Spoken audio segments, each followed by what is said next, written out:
I stared at the notebook, watching the words slowly appear under my gaze. For a moment, I was stunned. A bottle of sleeping aids sat quietly next to the notebook. I had bought them after visiting numerous pharmacies. Relief seemed so close at hand. But now, this notebook felt like a lifeline, giving me hope once more. Perhaps it's just how I am, seeking release, yet yearning for someone to pull me back, hoping someone could save me. My body ached. I lifted my shirt in front of the mirror, revealing not only bruises but also the humiliating words they had carved with a small knife. In places others couldn't see, there were even more vile marks. I read the words written in powerful handwriting on the notebook. Go find John Smith from Class 3, Grade 12. He will help you. If you're not afraid of the end, why not trust one more time? Just tell him, the wooden man must not turn back, and he will help you. The name John Smith was not unfamiliar to me. He was a well-known figure at Lingnan High School, rarely attending classes, but even those who bullied me avoided him. Fearless and a formidable fighter. Once, when those people dragged me into an alley to take my photo, John Smith merely said, "Shut up." And they immediately backed off. If it's him, then he can save me, right? I didn't know who I was asking, but I knew that John Smith was likely at the bar behind the school's Long Street right now. This was my last chance, because I refused to give up. I gathered my courage, took a deep breath, and headed towards the bar. The dim lights and smoky atmosphere welcomed me as I stepped inside. There, in the corner, I saw him, John Smith, leaning casually against the bar counter. I approached him, my heart pounding in my chest. John Smith? Yeah. The wooden man must not turn back. His expression changed instantly. He straightened up and looked at me intently. Who told you that? It was in a notebook. I need help. Please. He studied me for a moment, then nodded. All right. Follow me. With that, he led me out of the bar and into the night, giving me a glimmer of hope that maybe, just maybe, things could get better. The bar at the end of the long street was now aglow with lights. I stood at the entrance, my heartbeat louder than the music, feeling like I was stepping into the jaws of a beast. The chaos inside was intimidating, but compared to the torment I had endured, it seemed a lesser evil. Hey, little girl. Minors aren't allowed in here. As soon as I stepped inside, I bumped into a guy with dyed yellow hair. He looked down at me and chuckled. I'm looking for John Smith. My stutter worsened due to my nerves. Looking for John? The guy scanned me up and down, then sneered and called out into the bar. John, someone's looking for you. I followed his gaze. Under the flashing lights, a young man with an earring sat on a sofa, smoking. Hearing the call, he frowned and glanced up. No time. John's busy. The yellow-haired guy repeated with a grin, then stared at me. How about you look for me instead? I've got plenty of time. I took a step back in fear, but then I thought of that magical notebook and bit my lip. I pushed past the yellow-haired guy and rushed into the bar. What the heck? His surprised voice echoed behind me. I ran up to John Smith. His long legs were propped up on the table, a cigarette dangling from his mouth, a faint scar on his nose. He was handsome, his silver earring gleaming. What's up? John asked, typing on his phone and glancing at me impatiently. I need you to help me. My words were swallowed by the loud music. Louder, are you talking to mosquitoes? John said irritably. I took a deep breath, summoning all my courage and dignity, and shouted at him. I said, please help me. The noisy bar suddenly fell silent. All eyes were on me. Filled with surprise, confusion, and mockery, making me want to turn and leave immediately. Why stop? Keep going. John suddenly shouted towards the dance floor. After a moment of confusion, the music resumed. He stood up, grabbed his jacket from the sofa, and walked past me. Just when I thought I had missed my chance, I heard John's voice behind me. Follow me, or are you waiting for someone else to save you? His words were my lifeline. I took a deep breath. In the cold, deserted alley, the wind bit through my clothes, making me shiver instantly. Troublesome. A warm coat was draped over my shoulders, and I looked up to see John Smith's deep eyes. Do you know who I am, and yet you dare to ask me for help? He raised an eyebrow, amusement dancing in his expression. I shook my head. John Smith leaned closer, bending down until we were just a fist distance apart. His warm breath brushed against my face as he chuckled softly. I can help you, but what are you willing to give in return? I was stunned. I had forgotten that asking for help often comes with a price. My voice trembled slightly. I can give you money. John Smith scoffed. Do I look like I need money? No, he didn't. How could he possibly need money? What I could offer him was very little. Gritting my teeth, I grabbed his hand and lifted my shirt, guiding his hand underneath. What the hell are you? John Smith was both shocked and angry, instinctively trying to pull his hand back, but suddenly he froze. His hand brushed against the scars on my lower abdomen. John Smith lifted my shirt, revealing the scars along with the words worthless and disgrace carved into my skin. His pupils contracted instantly. I remembered the words from the notebook and, trembling, recited them. Wooden head person don't talk back. Warm tears streamed down my face, blurring my vision, but I could still feel John Smith's hand stiffen for a moment. I was gambling. Using the last shred of my dignity as a wager, I was betting on a chance for salvation. Who did this? Under John Smith's gaze, I stuttered out the details of the abuse I had endured over the years, crying and pleading as I spoke. John Smith, please help me. The quiet night air was filled with a sense of tension as John Smith silently led me to a red motorcycle. He picked up a helmet and gently placed it on my head, the faint scent of tobacco filling my nostrils. What about you? My voice, muffled by the helmet, barely reached him. I don't need it. John glanced at me, a slight furrow in his brows, before mounting the bike.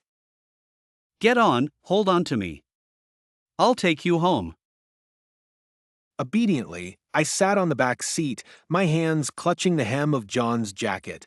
He turned to look at me, then took my hands and wrapped them around his waist before starting the motorcycle.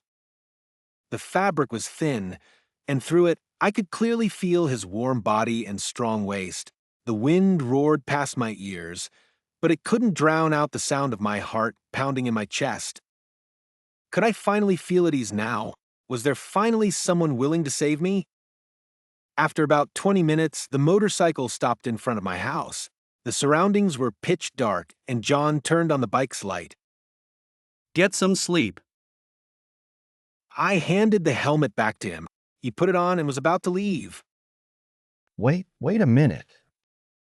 I grabbed the hem of his jacket. He turned to look at me. His gaze was so direct that the words I had prepared vanished from my mind. Today is my birthday. He chuckled lightly, then looked at me. Happy birthday? All right. I've received your wishes. I'm not the kind of person who forgets kindness. Be good and wait for me at school tomorrow, okay? I stood there, stunned. After a moment, I nodded woodenly.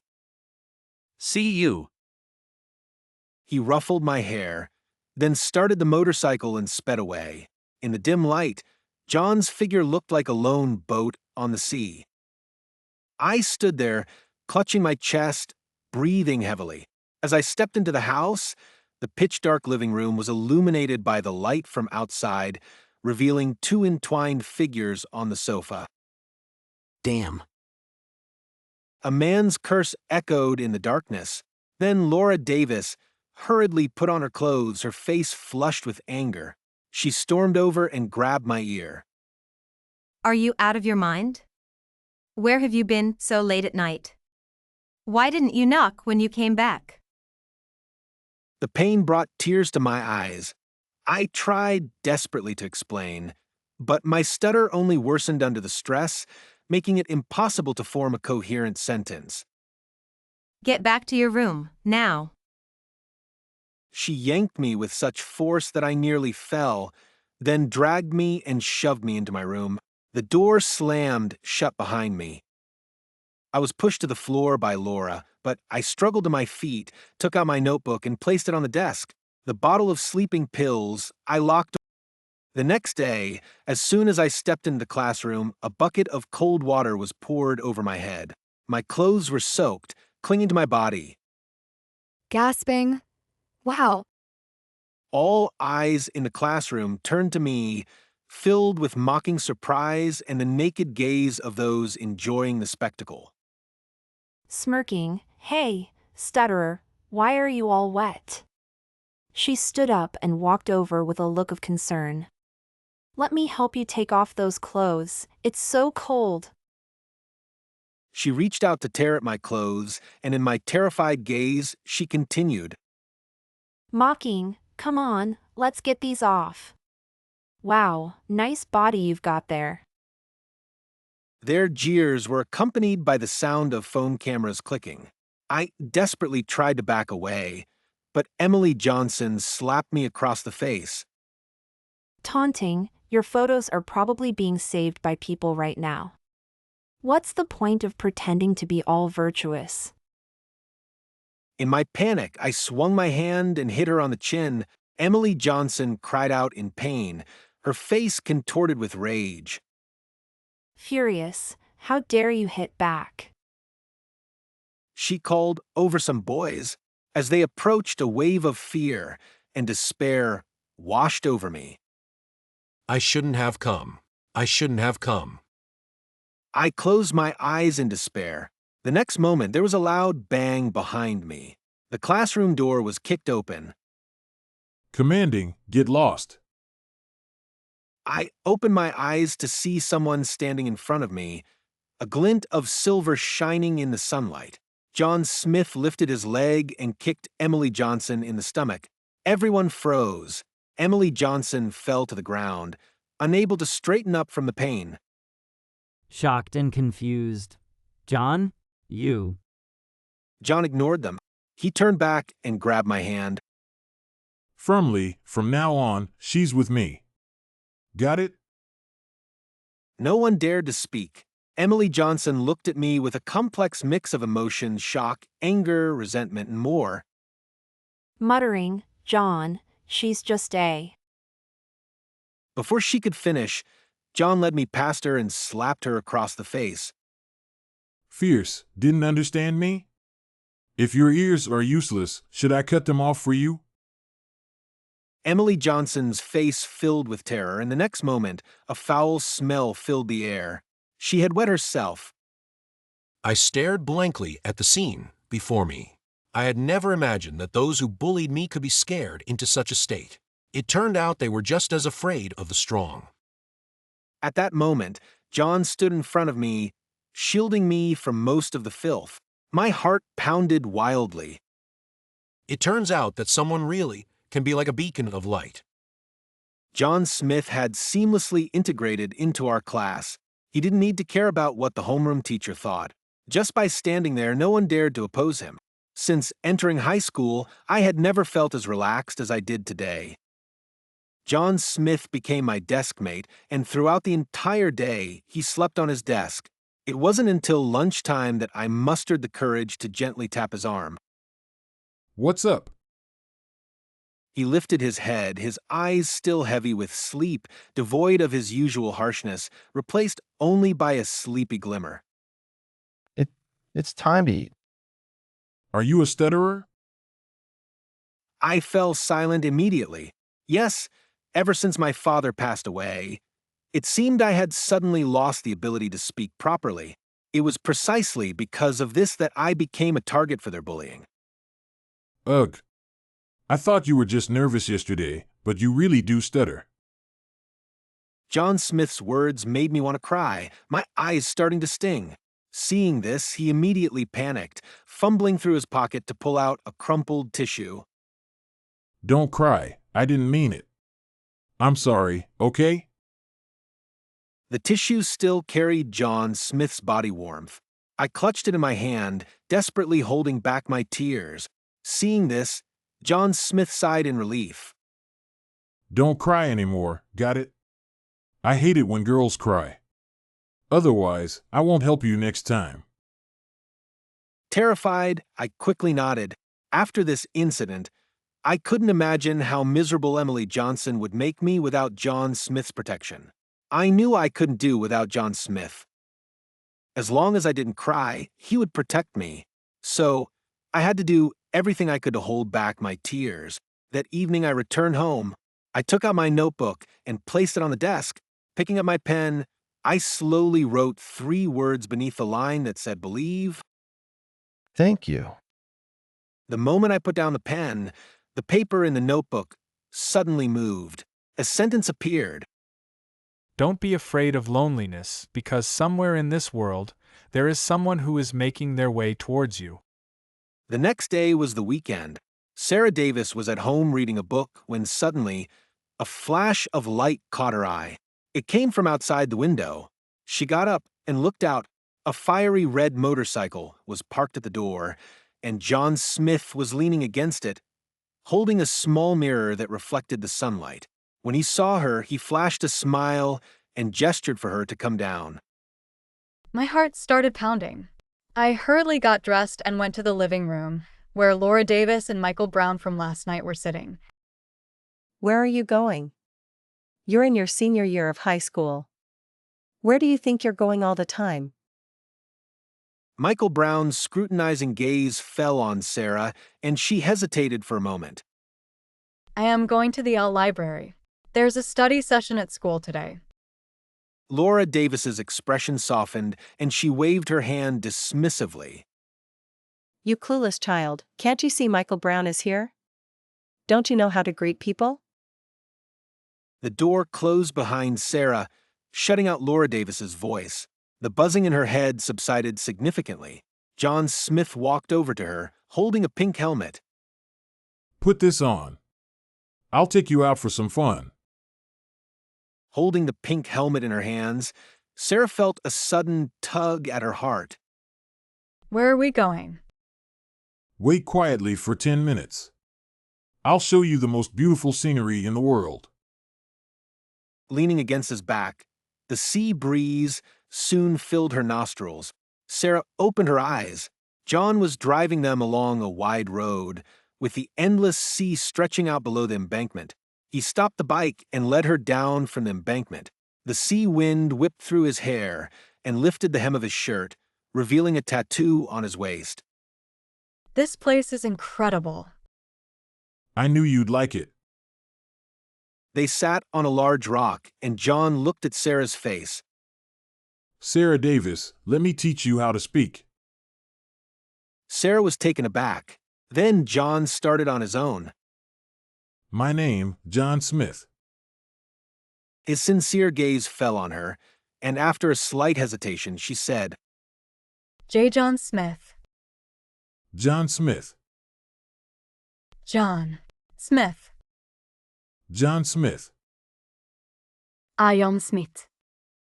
When she finally said those 2 words fluently, it felt like a huge weight had been lifted off her chest. The oppressive emotions inside her seemed to shatter. Say it one more time. John Smith.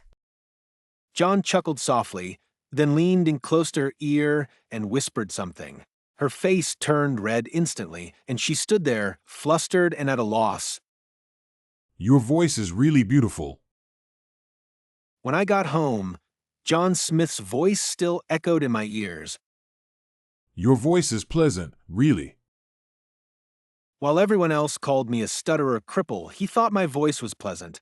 I wrote this sentence down in my notebook, word by word. Hey, quite the charmer, aren't you? I thought for a moment and wrote on the paper. Who are you? The other side was silent for a while before writing back. I am a deity from the future, here specifically to help you. So that's how it was. Faced with such a magical notebook, it was hard not to believe. I didn't ask any more questions, thinking the deity had already helped me a lot. Suddenly, there was a knock on the bedroom door, startling me. I instinctively put away the notebook. Who is it? It's me, Michael Brown. Didn't you say your bathroom faucet was broken last time? I bought a new one to fix it for you. I hesitated for a moment and then opened the door. Michael Brown was dressed in casual clothes and wore glasses, looking quite amiable and scholarly. Much better than my mom's previous boyfriends. Just wait a moment, I'll have it fixed in no time. His glasses caught the light unexpectedly as he walked into the bathroom. He closed the door behind him. I stood by the bed, and about 20 minutes later, he came out of the bathroom. All done, I replaced the faucet for you. After saying that, he reached out to pat my head, but I instinctively stepped back, avoiding his touch. His hand froze in midair, and he gave an awkward smile. All right, I'll be going then. As he was leaving the room, Michael Brown turned back to remind me. By the way, don't mess with the valve in the bathroom, it's a bit unstable. Be careful not to break it. I stood there for a long time before finally squeezing out 2 words. Thank you. Since that day, life seemed to return to normal. At school, John Smith was almost always by my side, never leaving me alone. Emily Johnson, who sat in front of me, no longer had the chance to act out. However, every time I saw the malicious and resentful look in her eyes, I couldn't help but feel a surge of fear. It seemed to be an ingrained sense of dread within me. The words carved into my lower abdomen with a small knife were a constant reminder of the bullying I had endured. Hey, little moon. Ever since he learned my name, he had always called me Little Moon. I had asked him why, and he simply looked at me and said, "Your name has the character evening in it, and doesn't the moon come out in the evening?" W, what is it? Are you an adult now? The day before I met John was my birthday, so I was now an adult. I nodded. Let's go. John suddenly took my hand and led me out of the classroom. But, we have class. Skip it, okay? I want to take you to do something. Do you want to go?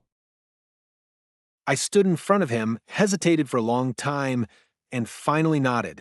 And so, for the first time in my 18 years, I skipped class. John led me over the school wall, catching me on the other side with open arms. Then he rode his motorcycle, taking me through the streets and alleys until we arrived at a secluded tattoo parlor. Robert. Inside, a man with dreadlocks was sitting. Hey, John, what brings you here? Just came to see you. Robert looked at me, then leaned in close to John, patting him on the shoulder. You've got some nerve bringing such a pretty girlfriend here. My face started to heat up. Suddenly, I realized what he was planning to do. I'm just here to show her around. The choice is hers. Everything felt so natural.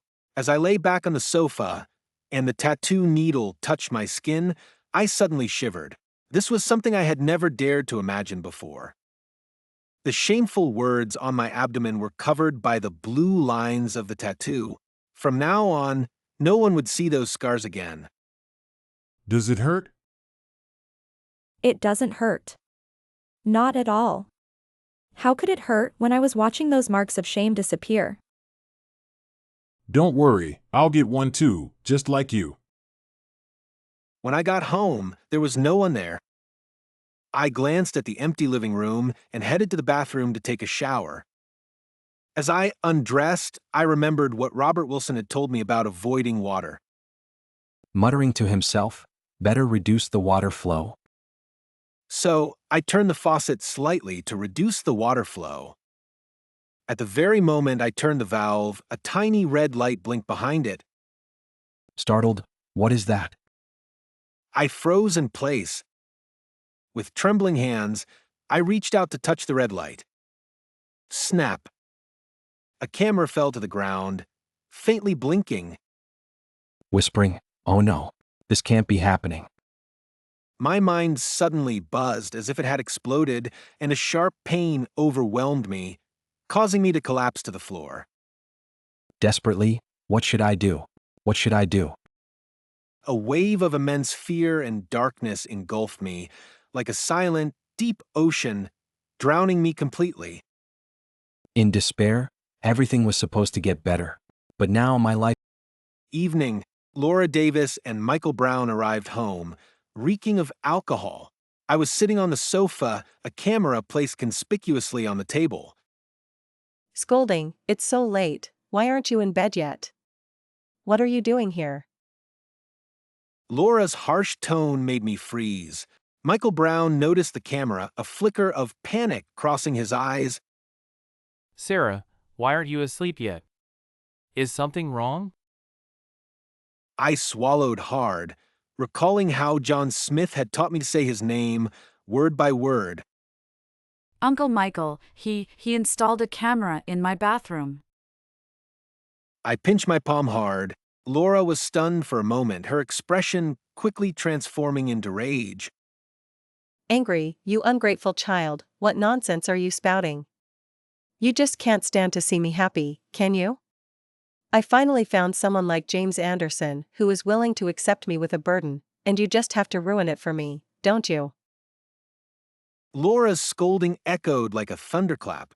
I looked at my biological mother in disbelief as she walked over, picked up the camera, and smashed it to the ground, stomping on it several times. You're a jinx, you caused your father's demise, and now you want to drag me down too. The buzzing in my head grew louder. Michael gave me a cold glance and tried to soothe Laura. The child is growing up. She's in her rebellious phase. Why are you getting angry with her? The long-forgotten feeling of oppression surged back. Stammering, why don't you believe me? How many times have you lied since you were a child? And you still have the nerve to ask why I don't believe you. If it weren't for your lies, your father wouldn't have passed away. Laura's furious and twisted face suddenly turned into that of a beast in my eyes. In terror, I took a few steps back, then ran into my bedroom and slammed the door shut. Thinking, it wasn't me. How could it be my fault that Dad died? Mom clearly told me to trick Dad into coming back for the anniversary. My heart felt like it was being squeezed by a pair of giant hands. Suddenly, a stone hit the bedroom window.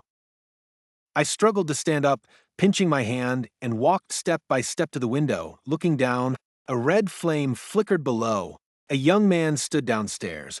Seeing my tear-streaked face, his expression darkened. He quickly ran upstairs. Later, a commotion and angry shouts echoed in my ears. On the evening of November 18th, 2019 at 9, John Smith's motorcycle sped through the night, carrying Sarah Davis along. The rushing wind swept past their ears, taking all their worries with it. Sarah, let me take you away. But where to? John had the answer. At the Southern Province train station, there was a train numbered H1638. It would depart from Jianghai City in the Southern Province, travel through fields, and arrive at a town called Little Jiangnan. A one-way ticket cost 12 yuan, so together they needed 24 yuan. Little Jiangnan was beautiful, living up to its name. John took Sarah around from morning till night without asking a single question about what had happened. Many times she wanted to tell him, but he placed a finger on her lips and said, We'll talk when we get back. Sarah thought he didn't want to get involved in her family matters, or maybe he was tired of always rescuing her. But it didn't seem that way. He held her hand and took her to a huge aquarium. They leaned against the glass, watching the clownfish in the water. Do you know about symbiotic relationships? No, tell me. Sea anemones can use their toxins to protect clownfish and provide them with food. Clownfish help clean the sea anemone's tentacles of parasites and fungi. They work together to fend off external threats. Are you giving me a lesson? No. I'm saying we are like the sea anemone and the clownfish. Sarah thought to herself, we're not, but didn't say it out loud. Sea anemones and clownfish have reproductive isolation. They won't be together. That night, John rented a guest house. They lay on the bed together, unable to sleep. Sarah could hear the pounding of his heart like a drum. Little moon. Sarah's body stiffened, sensing something was about to happen, and she shrank back, afraid to make a sound. He hugged her from behind. They didn't sleep all night, holding each other tightly as if seeking warmth, or perhaps as he had said. Sarah, the clownfish, hid in the sea anemone named John. Statue game, don't turn around. Why did you say that to me? Sarah was stunned and stammered about the notebook. John didn't say anything more. He didn't say whether he believed her or not, just held her tighter. 3 days. John took Sarah away from all the pain for 3 days, until they spent the last bit of money they had left to buy return tickets, 24 yuan. On the way back, John Smith asked me about what happened that night. Hey, what really happened that night?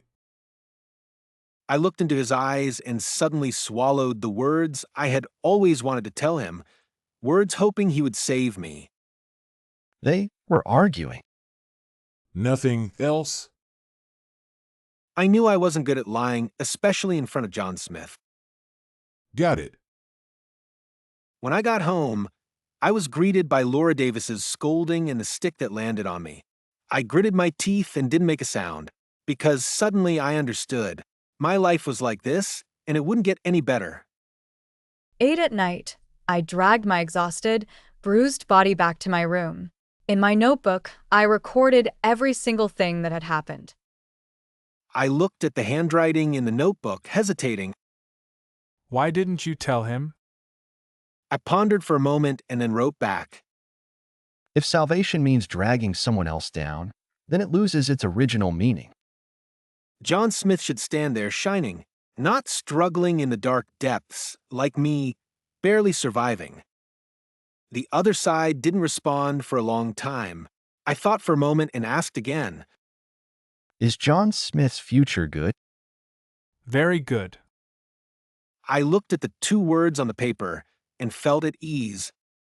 One night, as Sarah slept, she had a dream. Whispering, John Smith. They held hands, heading towards the future together. But when Sarah woke up, she saw Michael Brown leaning over her, unbuttoning her pajamas. Muttering, "Be good, Sarah. Listen to me. When I marry your mom, I'll take care of you too." A deep sorrow filled Sarah's heart. Michael's eyes lit up at the sight of the tattoo on her lower abdomen, a faint blue moon totem. Grinning, getting a tattoo at such a young age, you're clearly not a good girl. As Sarah struggled, Michael's hand struck her face. The buzzing in her head grew louder and louder. His face twisted with malice, a stark contrast to how he acted in front of Laura Davis. Pleading, no, please. His calloused hands gripped her painfully. He bit her collarbone, twisting her arms. Desperate, you'll obey me. He forced her legs apart, wriggling like an eel. Suddenly, a loud crash echoed through the room as the door was kicked open. John Smith burst in like a madman. Furious, get away from her. Through Sarah's tear-filled eyes, she could only see John's silhouette. He held something in his hand, striking Michael repeatedly.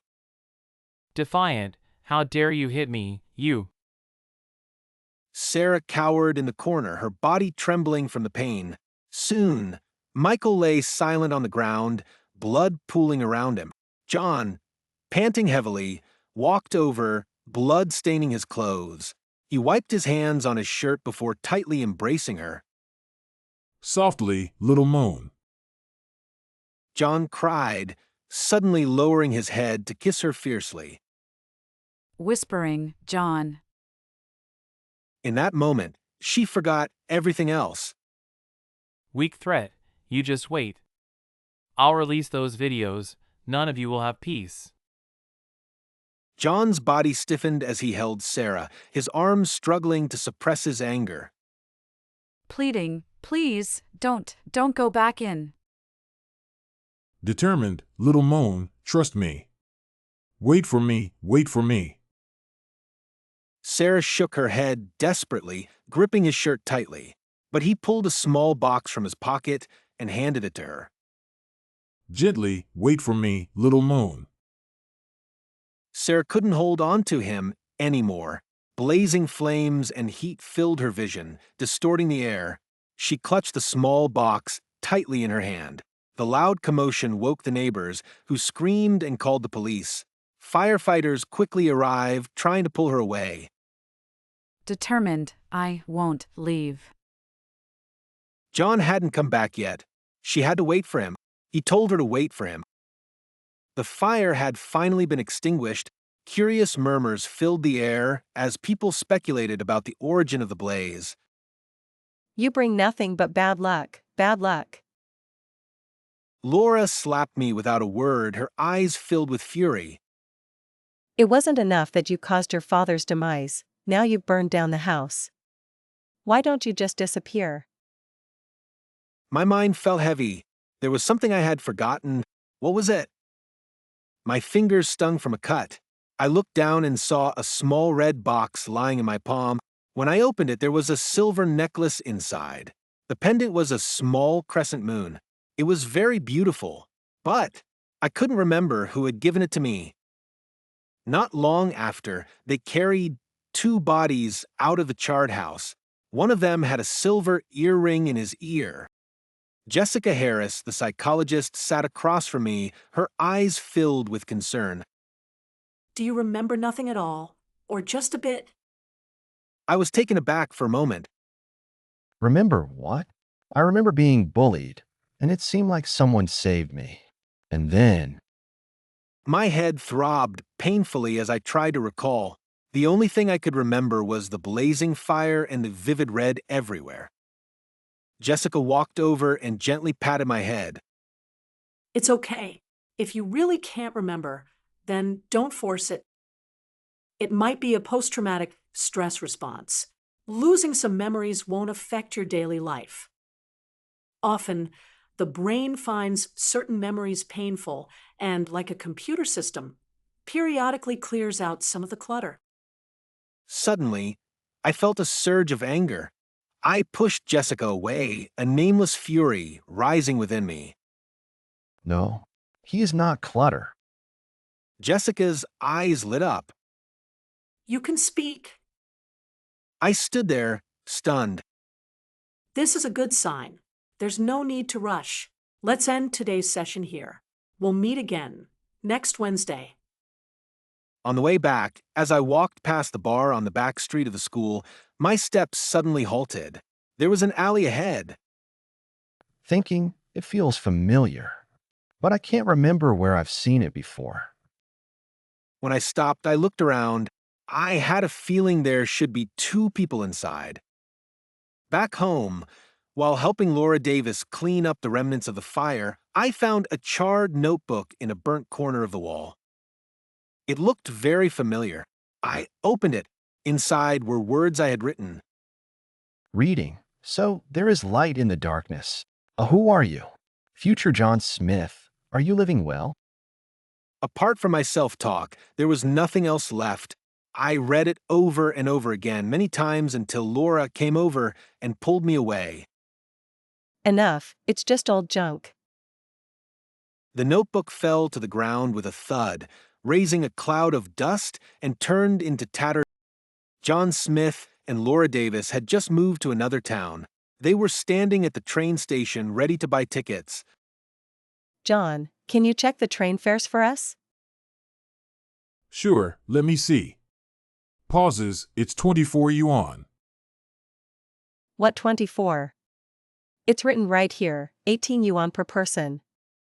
Pushes John aside, look at the tickets to the neighboring province. As they left the city, John watched the shadows outside the train window. Suddenly, he felt an overwhelming urge to cry. Something seemed to be holding him back, but he couldn't remember what it was. Many years later, John graduated successfully and joined a state-owned enterprise. Within a year, he was promoted to general manager. The day after the celebration banquet, a girl came to their company for an interview. Hello, I'm here for the interview. John had heard her family had gone bankrupt and she hadn't been able to get into a good university, so she was applying for the most junior position. I'm sorry, but you don't meet our company standards. Why? This is personal revenge. Our company doesn't hire people with questionable character. After saying this, John sent a message and then showed Emily his phone. Moreover, as long as I'm here, no company will hire you. Emily left in humiliation, a stark contrast to her former arrogance. What grudge do you have against her? No grudge. It's just that people who make mistakes should face the consequences. That evening, John went on a blind date at his mom's request. The date was with a guy wearing a black biker jacket with a moon-like pattern on his chest. He was about 10 minutes late and hurriedly sat down across from John. Sorry, I just finished a race. Have you been waiting long? Not too long. Outside, a fiery red motorcycle was parked, glowing under the streetlights. 完结. It is November 2023. Today, I found a notebook that seems to connect to another world, not a parallel universe, but a world from my past. On the other side is a girl named Sarah Davis. Sarah Davis. I remember her. When I was 18, a girl at school ended her life, and that was her name. John pondered for a moment and decided he would try to save a life. I'll have her find my younger self. Maybe I can help her. John shared the game he used to play after his parents passed away with Sarah. If it weren't for that game, he might not have missed the best time to save his parents. That game, it helped me cope. Maybe it can help her, too. Hearing this, John's younger self chose redemption without hesitation. I'll help you, Sarah. There's light in the darkness. Thank you. Yes, there is always someone in the world striving to get close to you. The young girl shared her daily life with John. Today, your younger self took me to see the ocean. It's the most beautiful scenery in the world. Wow, quite the charmer. Could it be that I'm going to end up with a wife out of this? The young girl didn't tell John's younger self everything about her experiences, but John knew. A man named Michael Brown installed cameras in her bathroom. Disgusting. If he could face more than just a notebook, John would definitely go and deal with that man. Later, his younger self took Sarah and ran away. What a pity. At that time, I had no money. If it were me now, I could take her far away, escaping for a lifetime. Leaving this place forever. Later, Sarah told John she didn't let his younger self save her. If redemption meant dragging another person down, it would lose its original meaning. No one knows better than John. He must have known. The young girl then asked if John's future self was doing well. Is your future self doing well? Very well. Rest assured, the future John Smith is really doing well. Many memories flooded John's mind. Meeting Sarah, teaching her to speak, taking her to see the ocean, the train numbered H1688, a city called Little Jiangnan, a symbiotic relationship, and sleeping in each other's arms. And that fire. John knew he couldn't save himself, but he could save his girl, his little moon. At the moment of fading away, I saw her face. Her smile was beautiful, her voice pleasant, and even when she stuttered, I couldn't help but want to hear more. The world was about to lose John Smith. Philosophers once calculated that in 129,600 years, history will